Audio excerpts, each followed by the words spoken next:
नमस्कार, stock with में आपका स्वागत है। सर आज बात करते हैं हार्डवेयर इंडिया लिमिटेड कंपनी के ऊपर। सबसे पहले कंपनी के बारे में बताएंगे, उसके बाद कंपनी किस किस में काम करती है वो भी बताएंगे, उसके बाद कंपनी के फंडामेंटल पे चलेंगे, उसके बाद टेक्निकल एनालिसिस करेंगे और चार्ट पे एनालिसिस करेंगे। अगर आपको सारा कुछ पसंद आए तो वीडियो को आप लाइक करना, चैनल को सब्सक्राइब करना। तो सबसे पहले हार्डवेयर इंडिया जानते हैं करती क्या है कंपनी। कंपनी का करंट प्राइस चल रहा है 36 रुपए का, और कंपनी जो है वो wholesale and retail trade of agriculture hardware and glass fitting, ठीक है, किचन के हार्डवेयर, एसेसरीज एंड एप्लीकेशंस। अब यहाँ से अगर हम आपको इसकी वेबसाइट पर ले चलें तो वहाँ आपको सारा कुछ क्लियर हुआ कंपनी करती क्या है।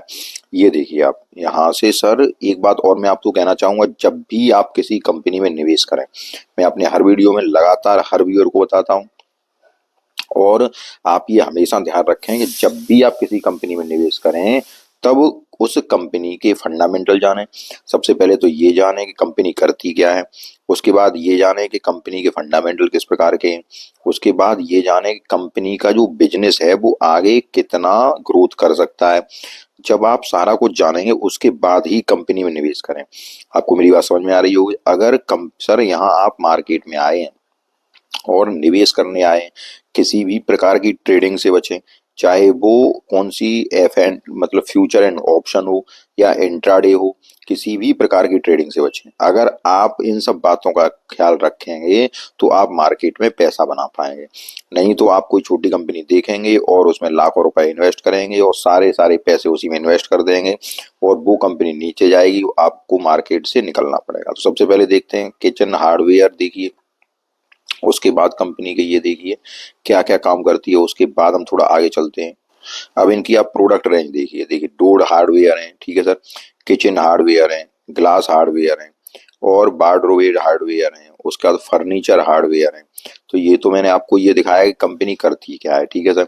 ये देखिए आप, जो भी हम अपने घरों में दरवाजों में किचन में यूज करते हैं वो सब ये कंपनी बनाती है, ठीक है सर। उसके बाद अगर हम देखें, यहाँ देखिए सारा कुछ आपको दिख रहा होगा। उसके बाद अगर हम बात करें कि कंपनी, अब जो आपको पता चला कि कंपनी करती क्या है, अब आप ये सोचिए कि जब कंपनी ये काम करती है तो इस काम का ये तो आपको कभी खत्म ही नहीं होना है। जब ऐसा काम है कंपनी का तो कैसे खत्म होना है, क्योंकि नए मकान बनेंगे, रसोई की जरूरतें हैं, डोर की जरूरतें हैं, सब जरूरतें ये चलती रहती हैं। इंफ्रास्ट्रक्चर से संबंधित काम आ गया तो ये कंपनी का बिजनेस बहुत अच्छा है, ये हमारी समझ में आया, ठीक है सर। अब हम चलते हैं कंपनी के फंडामेंटल की तरफ कि कंपनी के फंडामेंटल किस प्रकार के हैं। उसके बाद कंपनी के ये देखते हैं कि कंपनी यहाँ पे सरवाइव कर पाएगी क्या नहीं कर पाएगी इन फंडामेंटलों पे। तो सारा कुछ चर्चा करते हैं। तो सबसे पहले हम चलते हैं कंपनी के फंडामेंटल की तरफ। अब हमारी कंपनी की तरफ, तो यहाँ हमने देखा कि मार्केट कैप 1256 करोड़ का है। जब आपको छोटा मार्केट कैप दिख जाए, 1000 करोड़ के आसपास मार्केट कैप दिख जाए, तो आपको क्या करना है, एक माइक्रो निवेश करना है, क्योंकि कंपनी माइक्रो कैप है, ठीक है सर। इस बात का याद रखें कि माइक्रो, एक सूत्र एक नियम गांठ बांध लें, माइक्रो कैप कंपनी माइक्रो निवेश, स्मॉल कैप कंपनी स्मॉल निवेश, मीडियम कंपनी उसमें आप अधिक निवेश कर सकते हैं, लार्ज कैप कंपनी में सबसे ज्यादा निवेश कर सकते हैं। आप इस बात को एक सूत्र बना लें, माइक्रो कंपनी माइक्रो कैप निवेश। इस प्रकार से एक सूत्र अगर आप बना लेते हैं तो आपको मार्केट में कभी नुकसान का सामना नहीं करना पड़ेगा, और बस थोड़ा सा पेशेंस। तो बस यही खेल है और यहीं से आप मार्केट पे विजय प्राप्त कर लेंगे। तो सबसे पहले देखते हैं मार्केट कैप 1256 करोड़ का है, तो मैं बता चुका माइक्रो कैप निवेश करना है। चाहे हम अंत में ये पूछे कंपनी में कंपनी कितनी बढ़िया हो, फंडामेंटल कितने भी अच्छे हो, लेकिन माइक्रो कैप निवेश। करंट प्राइस देखा जाए 36 रुपए का, स्टॉक का पी रेशियो देखा जाए तो 101 का है। स्टॉक का पी रेशियो भी महंगा है, यहाँ पे पी रेशियो अधिक है। आरओसी आरओई देखें 3.92 की और 2.58 की है, जो कि कम है, ठीक है sir. Return on capital equity और रिटर्न ऑन इक्विटी कम है। पीई रेशियो देखा जाए 0.46 का है। इंडस्ट्री पी देखा जाए 35 का है, ठीक है सर। उसके बाद कर्जा अगर देखा जाए तो कोई कर्जा नहीं है कंपनी के पास, और यहाँ से पेट्रोस की स्कोर 5 का है, जो कि ये बताता है कि कंपनी औसत श्रेणी की है। जैसे पेट्रोस की स्कोर में 9 अंक होते हैं, 9 में से कंपनी कितने अंक ला रही है, 5 अंक ला रही है, आप ये समझ लीजिए। तो जब 9 में से 5 अंक ला रही है तो कंपनी के मतलब हम इसको कह सकते हैं कि कंपनी एवरेज है। और 9 अंकों में कंपनी में कौन कौन से पॉइंट होते हैं, जैसे लॉन्ग टर्म कर्जा कम हो रहा है कंपनी का, नहीं हो रहा है, नेट प्रॉफिट बढ़ रहा है कि नहीं बढ़ रहा है, उसके बाद ग्रॉस मार्जिन कैसा हो रहा है। तो ये सारे कुछ लगभग 9 पॉइंट होते हैं जिनमें हम कंपनी को ये बताते हैं कंपनी किस प्रकार से कामकाज कर रही है। ठीक है सर। उसके बाद अगर हम आगे चले, प्लेज परसेंटेज कुछ है नहीं है, प्रमोटर की होल्डिंग 43% है, करंट रेशियो 1.62 का है। ये तो आप यहाँ तक पहुंचे। उसके बाद अगर हम चलते हैं थोड़ा रिजल्ट की तरफ और देखते हैं रिजल्ट इसका कंपनी का आया है। उसके बाद हम कुछ टेक्निकल इसके बताएंगे क्या करना है। रिजल्ट देखिए आप, सितंबर का रिजल्ट देखिए, सेल्स हुई है 39.7 करोड़ की, उससे पहले 30 करोड़ की, 36 करोड़ की, मतलब सेल्स आपकी बम्पर सेल्स हुई है कंपनी की। एक्सपेंस देखा जाए तो एक्सपेंस बम्पर सेल्स के अनुसार एक्सपेंस भी बढ़ा है। ऑपरेटिंग प्रॉफिट मार्जिन की बात करें तो 15% के मार्जिन पे आ गई है, पहले 7%, फिर 15%, 18%, 5%, फिर 5.5%, फिर 16.5%। अब इसमें एक चीज दिखाई देती है कि कभी तो मार्जिन 18.5% रह जाता है, उसके उससे पहले का मार्जिन 5% है। तो मार्जिन में डिक्लाइन, तो कभी तो डिक्लाइन हो जाती है, कभी वो हो जाती है। ठीक है, यहाँ हमने देखा। उसके बाद नेट प्रॉफिट अगर देखा जाए तो इस बार 3.87 करोड़ का है, 1.20 करोड़ का है, 3.30 करोड़ का है, 4.11 करोड़ का है, फिर यहाँ 1 करोड़ का है, फिर 3 करोड़ का है। मतलब मैं ये दिखाना चाह रहा हूँ आपको कि कंपनी अपने प्रॉफिट को, जैसे एक तो ये होता है कि प्रॉफिट लगातार बढ़ता जाए। ठीक है सर। तो यहाँ कंपनी कभी तो 4 करोड़ का प्रॉफिट ले लेती है, कभी वो 1 करोड़ का ही रह जाता है। इसी प्रकार मार्जिन है, कभी तो मार्जिन पहुंच जाता है आपका 15 करोड़, 15% पे, कभी मार्जिन 5% पे रह जाता है। तो ये कंपनी में अस्थिरता दिखा रहा है। मतलब कंपनी एक एक एक मतलब लगातार प्रॉफिट मार्जिन बढ़ता रहे, लगातार नेट प्रॉफिट बढ़ता रहे, इस तरह से कंपनी अभी स्थिर नहीं हो पा रही है। ठीक है सर। उसके बाद अगर देखते हैं तो यहाँ पे हम आए इसके प्रॉफिट एंड लॉस पे। अगर यहाँ देखा जाए तो साल दर साल में कंपनी की जो सेल्स है वो सेल्स बढ़ रही है। ऑपरेटिंग प्रॉफिट मार्जिन 14% पे है, ये साल दर साल बढ़ रहा है, 1%, 4%, 6%, 14%। ठीक है सर, साल दर साल का प्रदर्शन ठीक है। उसके बाद नेट प्रॉफिट देखा जाए तो नेट प्रॉफिट पहले कुछ नहीं हुआ करता था, अब 12 करोड़ का नेट प्रॉफिट है, ईपीएस भी बढ़ रहा है। साल दर साल का प्रदर्शन कंपनी का अच्छा है। ठीक है सर। यहाँ से अगर बैलेंस शीट पे अगर चलते हैं तो बैलेंस शीट यहाँ अगर देखें, बैलेंस शीट में आपको दिखाने का प्रयास करूं तो बैलेंस शीट में कर्जा कंपनी का 6 करोड़ का ही है मात्र, लेकिन रिजर्व कंपनी के पास 352 करोड़ के हैं। ठीक है सर, ये अच्छी बात है। फिक्स्ड एसेट कंपनी का, फिक्स्ड एसेट बढ़ रहा है कंपनी का, पहले 5 करोड़ था, अब 4 करोड़ है। करंट प्रोसेस, करंट काम कुछ नहीं चल रहा है। अदर एसेट्स भी 93 करोड़ के हैं। तो कंपनी की बैलेंस शीट तो अभी तक तो ठीक ठाक है। ठीक है सर।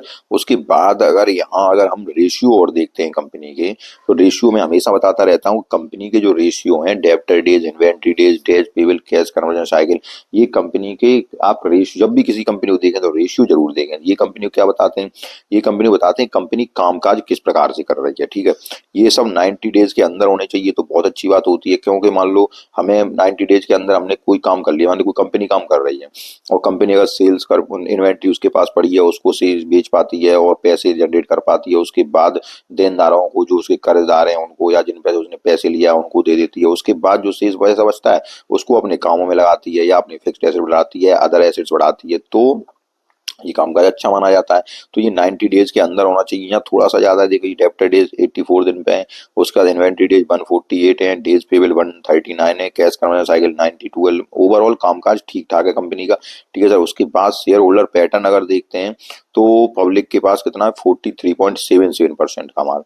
यहाँ से अगर दिसंबर 2022 से देखा जाए तो उससे पहले 75% का माल पब्लिक के पास था, और उसके बाद 2023 में उसने अपना माल कम किया और अब प्रमोटर के पास 43% माल है। लेकिन ये अच्छी बात है कि जून 2023 से वो अब तक प्रमोटर अपने अपने माल को घटा नहीं रहे हैं।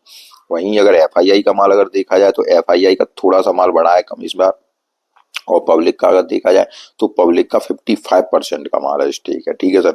पब्लिक का स्टेक प्रमोटर के स्टेक से ज्यादा है, ये बात आपको याद रखनी है। ठीक है। उसी प्रकार तभी हम कहते हैं कि जब भी कोई छोटी कंपनी हो तो एक उसमें एक छोटा निवेश ही किया जाता है, चाहे कंपनी कितनी बढ़िया हो। अब कंपनी देखते हैं, थोड़ा सा कुछ न्यूज देखेंगे उसके बाद हम आगे की ओर चलेंगे। यहाँ देखिए, यहाँ कंपनी ने अपने एक बोनस की घोषणा की है और वो रेशियो है 2:5 का। ठीक है सर। इसका मतलब क्या हुआ, इसका मतलब ये हुआ कि अगर आपके पास 5 शेयर हैं, ठीक है सर, 5 शेयर हैं तो आपको 2 शेयर एक्स्ट्रा मिल जाएंगे। तो ये कंपनी ने बोनस की घोषणा की है। तो इस बोनस की घोषणा कर, अब आपको एक बात मैं बताऊं कि किसी भी शेयर में इन्वेस्ट इसलिए नहीं किया जाता है कि वो बोनस दे रही है या मतलब डिविडेंड दे रही है। ठीक है सर। तो इस वजह से निवेश नहीं किया जाता है, कंपनी के फंडामेंटल देख के निवेश किया जाता है, और ये देख के निवेश किया जाता है कि आगे कंपनी का कामकाज कैसा रहेगा। अब इसकी चार्ट पे अगर मैं आया आपको चार्ट पे थोड़ा समझाऊं कि यहाँ पे ये देखिए कंपनी आपको 51 रुपए लगभग हाई इसने लगाया 56 रुपए का, और अब कंपनी चल रही है 36 रुपए पे। तो ये एक जोन में कंसोलिडेट कर रही है। यहाँ पे ये देखिए इस जोन में है 33 रुपए से जो जोन कंसोलिडेट। अब मैंने एक ट्रेंड लाइन डाली है, ठीक है सर। अब यहाँ थोड़ा मैं ट्रेंड लाइन पे दिखाने का प्रयास करूंगा आपको। तो इस ट्रेंड लाइन का सपोर्ट है 34.78 का, जो इसका यहाँ पे एक मेजर सपोर्ट दिखाई दे रहा है मुझे ट्रेंड लाइन का, ठीक है सर। अगर इस ट्रेंड लाइन के सपोर्ट से कंपनी अगर नीचे आती है, ठीक है, ऐसे ट्रेंड लाइन के सपोर्ट से नीचे आती है तो फिर ये आपको नीचे आ जाएगी, नीचे दिखाई देगी। लेकिन अब जब बोनस आएगा तो बोनस आने के बाद थोड़ी प्राइस में जरूर डिफरेंट होगा इसकी में, लेकिन वो तो एडजस्ट हो जाएगा। लेकिन चार्ट पे ये देखिए अभी ये चार्ट पे 35 का चल रहा है, ठीक है सर।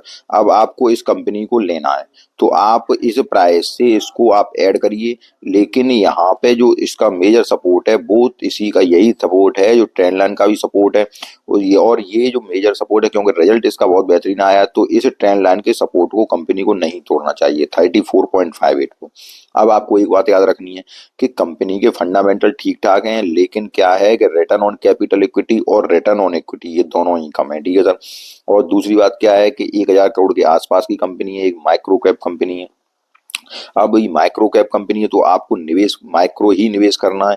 उसका मेजर सपोर्ट जो मैंने आपको बताया, एक तो 34 का ये वाला मेजर सपोर्ट है, लेकिन दूसरा जो मेजर सपोर्ट है वो फिर 26 के आसपास है। ये आपको याद रखनी है।